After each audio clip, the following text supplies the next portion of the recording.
Cominciamo. Devo cominciare io? Perché devo fare una specie di piccola introduzione alla conferenza prossima. Perché la prima conferenza è sui, diciamo così, gli utilizzi dei ricoprimenti alla Penrose nel costruire un pavimento in legno. Allora volevo rapidamente, non vi ho detto chi è che non c'è? Alessandra Solea è stata operata 10 giorni fa in ospedale e quindi non può venire. Lei è dell'Accademia di Santa Cecilia di Roma e ha fatto una tesi su Bartók, però scriverà per gli altri. E quindi faccio una rapida introduzione, quindi abbiamo diciamo, un margine, mi dispiace perché potevo mettere 2 o 3 speaker di riserva e così riempivamo questo piccolo vuoto che si è creato. Uno avrebbe anche potuto dire si poteva spostare qualcuno di ieri a oggi, ma mi è sembrato che poi insomma. Allora, cominciamo con qualche parola di Escher che non vi sto a leggere tutto, insomma, ripetizione, moltiplicazione, eccetera, eccetera. E questi sono se ne è parlato anche ieri di cristalli, sono i gruppi cristallografici del piano, non entro nei dettagli perché volevo solo, come dire, dare una piccola rinfrescata. E nei cristalli non ci sono tutti i tipi di simmetria, la simmetria pentagonale è non consentita per motivi che strutturalmente non si chiudono le figure. E questa si chiama appunto la restrizione cristallografica che è alla base della teoria della cristallografia. Nel 1970 Roger Penrose ed altri si chiedevano, in linea di tutto teorica, se si potevano fare ricoprimenti del piano che non sono ammessi nella teoria dei gruppi cristallografici, tra i quali per esempio quella pentagonale e quella icosaedrica. E naturalmente questi oggetti non esistevano, si pensava che non esistessero. Dopo vi farò vedere Penrose che fa il suo ricoprimento. E questi sono alcuni dei ricoprimenti che fa Penrose. E ne aveva scoperti più di uno Penrose, con 2 oggetti, e siccome naturalmente non erano cristallografici, quindi non c'era una struttura che si ripeteva, si è inventato un nuovo nome e si è chiamati questi ricoprimenti quasi periodici. Gli altri erano tutti periodici, questi erano quasi periodici, cioè localmente periodici, globalmente no. Questo è un altro esempio. Quindi in tutti questi ricoprimenti ci sono delle zone di come dire, simmetria, ma lontano non ci sono più. Il che significa che se voi fate un puzzle fatti con questi pezzi, potete mettere insieme un bel po' e poi vi accorgete che non funziona più. E questo è il motivo per cui il puzzle che Penrose vi farà vedere dopo, che lui ha proposto addirittura per bambini, venne rifiutato dalle case di giochi, perché dicevano, poi i bambini fanno un pezzo, vanno avanti, poi a un certo punto non funziona più. Chi glielo spiega? Bene, Penrose all'epoca diceva, naturalmente in linea di principio queste cose esistono, ma naturalmente la natura non può operare così, c'è la restrizione cristallografica. Allora, queste immagini che faccio vedere sono del sito ufficiale del premio Nobel, quando è stato dato il premio Nobel per la scoperta dei quasi cristalli, che sono 2 anni fa. Allora, qui c'è il riassunto della storia. Allora, qui c'è Penrose, qui c'è la Alhambra, o meno, insomma, qui c'è un pavimento arabo e qui ci sono le tessere della cosa che farà, poi vedrete di Penrose. Questo in realtà è il dietro, che serve per fare bene l'incastro. E ho trovato questi 2 oggetti, questo rombo e questo aquilone, ieri si parlava di aquiloni, no? Potrebbe fare un ricoprimento del Penrose per aria che vola e si ottiene energia. Bene, appunto li chiama Dardo e Kite, ma appunto la sua cosa per bambini non è mai stata fatta perché è ritenuta troppo complicata. Questo è il disegno che poi vedrete in animazione, fatto per i bambini, e questo è il trucco, diciamo così. Come ha fatto Penrose per trovare questa cosa? Ha riscoperto una cosa antichissima, cioè la proporzione aurea, quindi irrazionale, e quindi il gioco per cui la cosa non funziona è perché i lati sono in proporzione aurea. c'è di mezzo la proporzione aurea.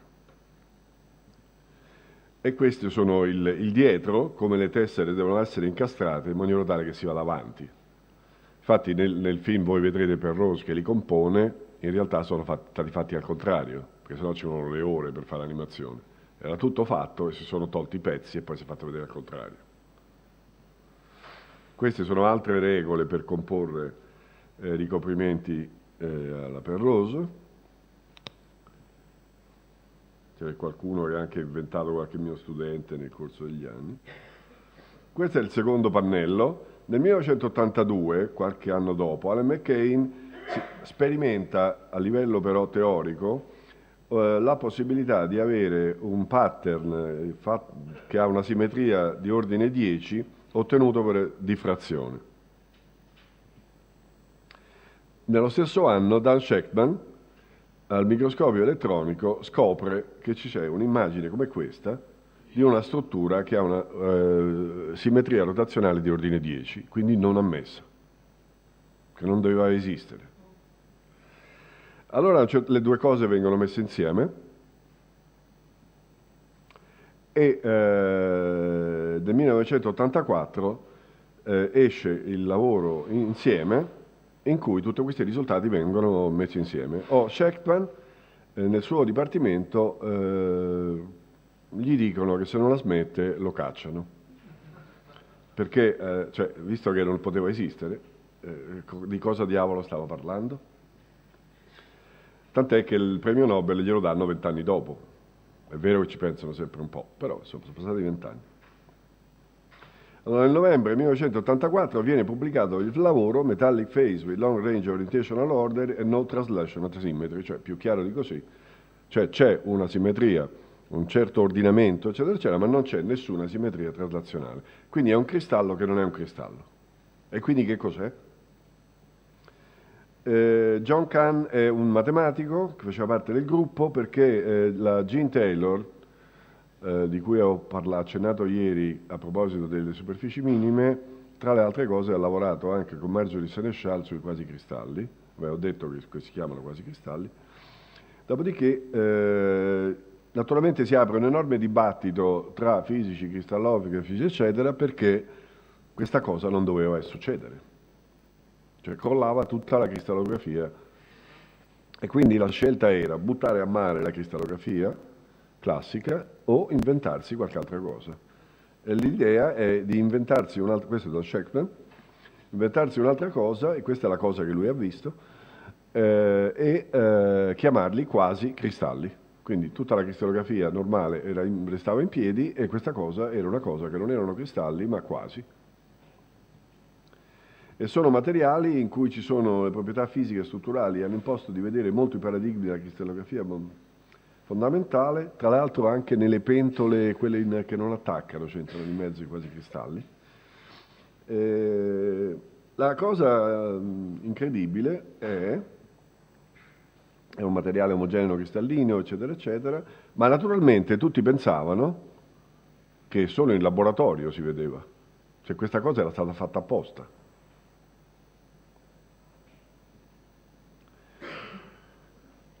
E quindi, insomma, questa cosa che metteva in crisi tutto quanto, e cosa succede?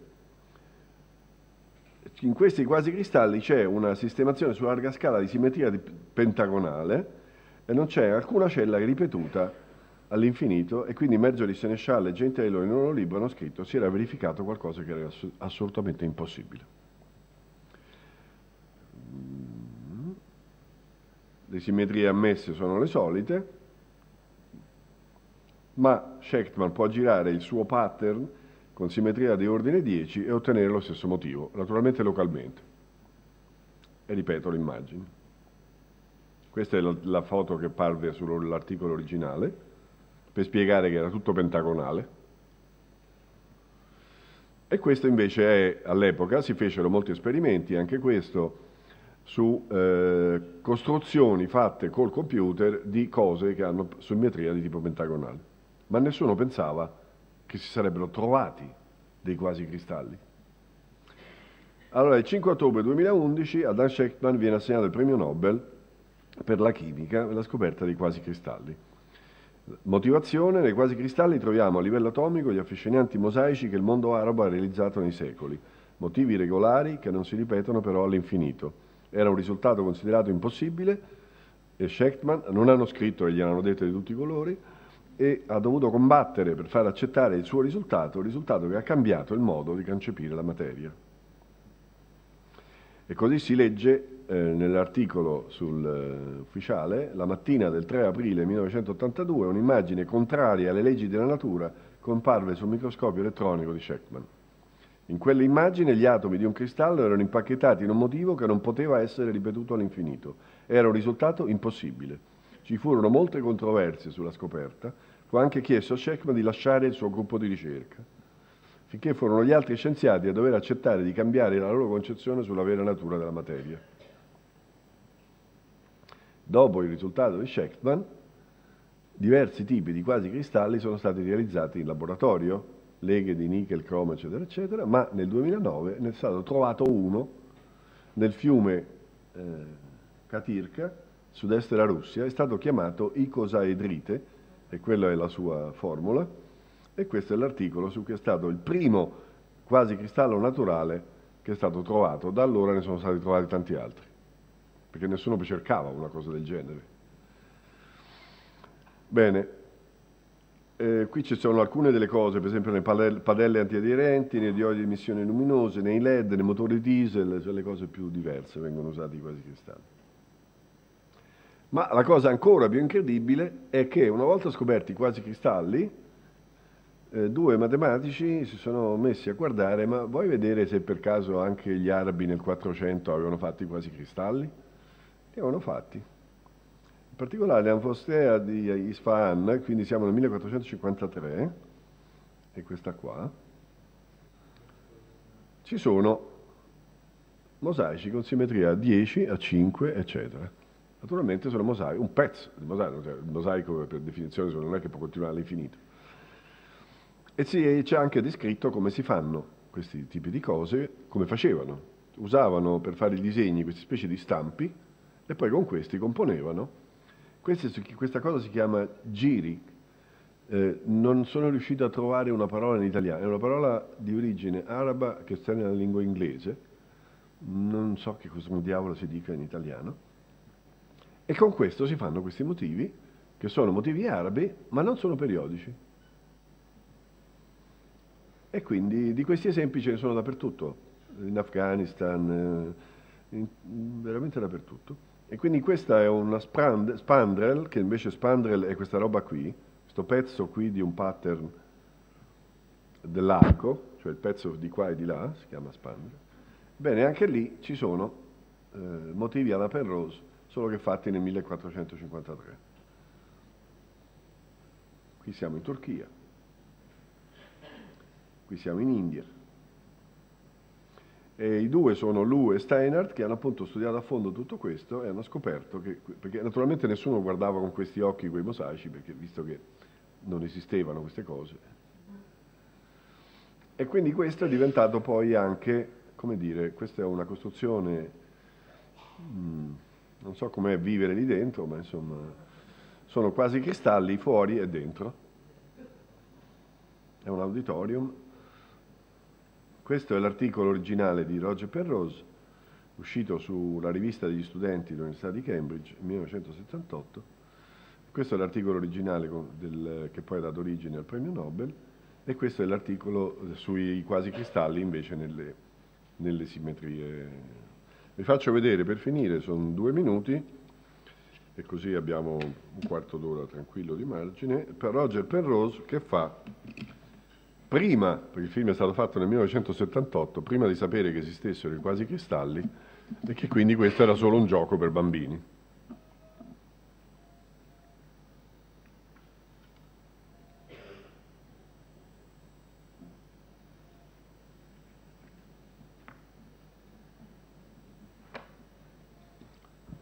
Adesso mi serve anche il sonoro.